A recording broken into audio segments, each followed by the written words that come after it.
कराची में शिया समुदाय के लोग भड़के हुए हैं, ये खबर सामने आ रही है। अमेरिकी काउंसुलेट पर कराची में शिया समुदाय ने हमला किया है। अमेरिकी दफ्तर में, जो अमेरिकी काउंसुलेट है कराची में, उसमें हमला किया गया है, वहां पर तोड़फोड़ की गई है। शिया समुदाय के लोगों ने हमला बोला है। अच्छा, शिया समुदाय के लोग भड़के हुए हैं। 8 लोगों की मौत की खबर भी आ रही है कराची से। ये इस वक्त की बड़ी खबर है। कराची में शिया समुदाय सड़कों पर उतरा हुआ। अमेरिकी काउंसुलेट को शिया समुदाय ने निशाना बनाया है। अमेरिकी दफ्तर में शिया समुदाय की तरफ से तोड़फोड़ की गई है। 8 लोगों की इस हिंसा की चपेट में आकर कराची में मौत की भी खबर सामने आ रही है। तो लगातार एबीपी न्यूज आपको बता रहा है कि आयतुल्लाह अली खamenei होने का मतलब क्या है। आयतुल्लाह अली खamenei मतलब दुनिया भर के जो शिया मुस्लिम हैं उनके आध्यात्मिक गुरु, और ऐसे में उनका जाना दुनिया भर में जो शिया मुसलमान हैं वो बेहद नाराज हैं। और उसी की नाराजगी की एक ये तस्वीर जो आप कराची से देख रहे हैं, पाकिस्तान का कराची शहर, जहां शिया समुदाय सड़कों पर उतरकर, और ये जिस इमारत को निशाने पर लिया जा रहा है, ये कराची का अमेरिकी काउंसुलेट है। अमेरिकी काउंसुलेट कराची, उसी में देखिए कैसे तोड़फोड़ की जा रही है। सीधे आपको लेकर चलेंगे, हमारे सहयोगी शिवांक इस वक्त मौजूद है। और शिवांक, क्या कराची में 8 लोगों की मौत की खबर भी आ रही है?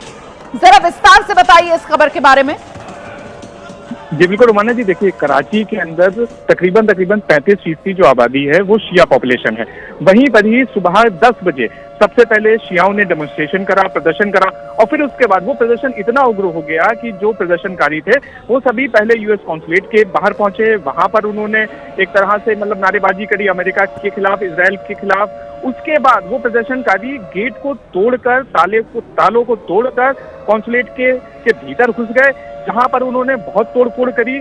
और उसके बाद पाकिस्तान की पुलिस ने जब उन्हें कोई और चारा नहीं दिखा तो उन्होंने इन प्रदर्शनकारियों के ऊपर एक तरह से सीधा गोली चलाना शुरू कर दिया। जिसके बाद अभी जांच ये मिल रही है, प्राथमिक तौर पे ये जानकारी मिल रही है कि 8 प्रदर्शनकारियों की मौत हो चुकी है, 20 से ज्यादा प्रदर्शनकारी घायल हैं।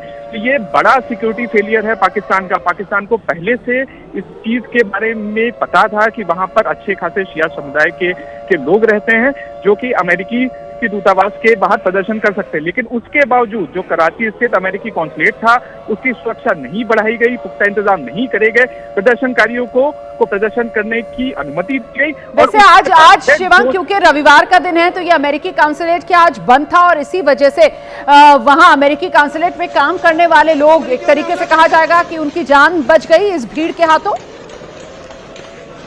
जी बिल्कुल रुमाना जी, क्योंकि आज रविवार का दिन था, संडे का दिन था, तो कॉन्सुलेट के अंदर कर्मचारी नहीं थे, लेकिन इसी कॉन्सुलेट का जो पूरा परिसर है वहीं पर ही अमेरिकी जो राजनयिक हैं उनके मकान है। उसके अलावा कॉन्सुलेट के जो कर्मचारी है वो भी यहीं पर ही रिहाइश करते हैं। तो एक पैरेलल बाग जहां पर प्रदर्शनकारी घुसे थे उससे तकरीबन 70-80 मीटर दूर पर ही उनके मकान थे। तो जो मंशा बताई जा रही थी प्रदर्शनकारियों की कि वो इसमें आग लगाने आए थे यूएस कॉन्सुलेट के अंदर। उनके हाथ में जिस तरह से तस्वीरें दिखाई दे रही हैं कि उनके हाथ में जो कहते पेट्रोल था वो भी था, माचिस थी वो भी थी।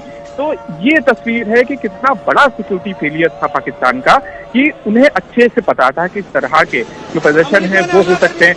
कल बीती रात से ही लगातार जो शिया समुदाय है वो लगातार यूएस कॉन्सुलेट के बाहर प्रदर्शन को लेकर कॉल दे रहा था, लेकिन उसके बावजूद पाकिस्तान की सरकार ने, कराची पुलिस ने जानबूझकर ये कोताही करी, सुरक्षा नहीं बढ़ाई।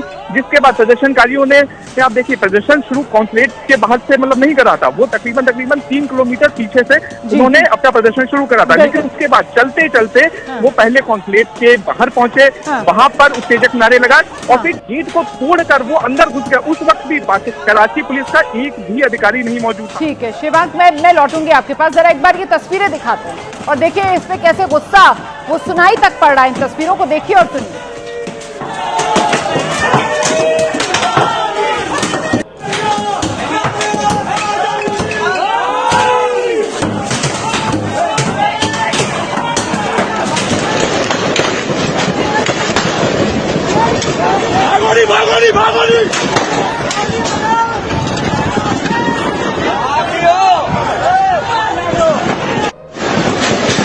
अमेरिकियों ने हमला कर दिया।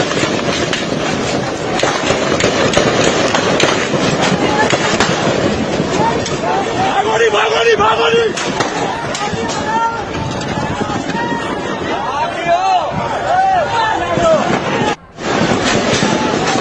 ने हमला कर दिया।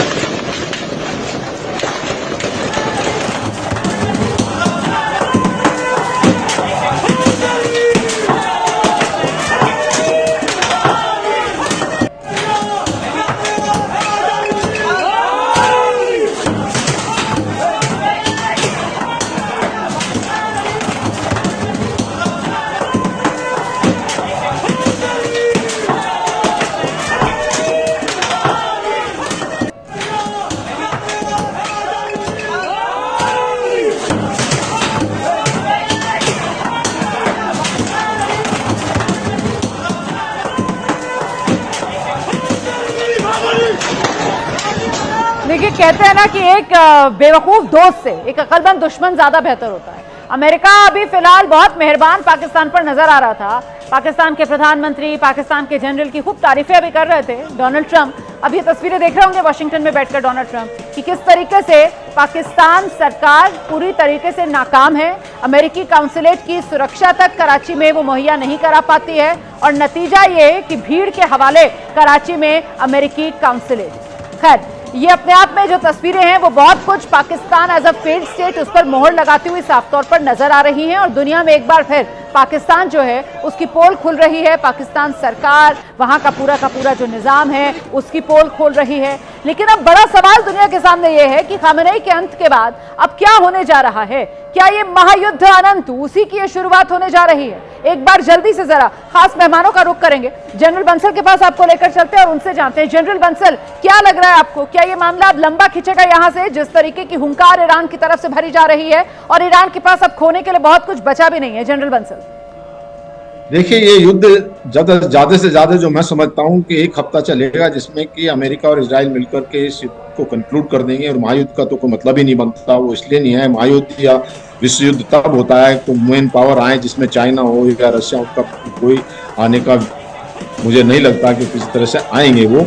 और ये जो है युद्ध को अब जैसे कि अमेरिका ने उनकी लीडरशिप को और रशिया जो मिलकर के इजराइल लीडरशिप को खत्म कर रहा है, तो जैसे ही लीडरशिप खत्म हो जाती है, इनके मिसाइल के ठिकाने और जो लॉन्चिंग पैड खत्म हो जाते हैं, तो इस प्रकार से होते ही वहां पर डेफिनेटली एक सत्ता चेंज तो हो ही जाएगी। जब IRGC खत्म हो जाएगी और उनकी लीडरशिप खत्म हो जाएगी तो जरूर जो है कोई नया चेहरा उभर कर आएगा, चाहे उसमें प्रेसिडेंट पेजेश्कियान ही हो, जो कि मॉडरेट ख्यालों के हैं। उनके विचार भी ऐसे हैं कि वो चाहते हैं युद्ध ना हो। और पहले भी उन्होंने इस बात को कहा था कि हम किसी तरह का जो कन्फ्रंटेशन नहीं चाहते, और वो एक जो है डेवलपमेंट की तरफ जाने वाले हैं। वो एक कट्टरवादी नेता नहीं है, तो उसमें जो है हो सकता है उनको भी चुना जा सकता है एज ए नेक्स्ट लीडर।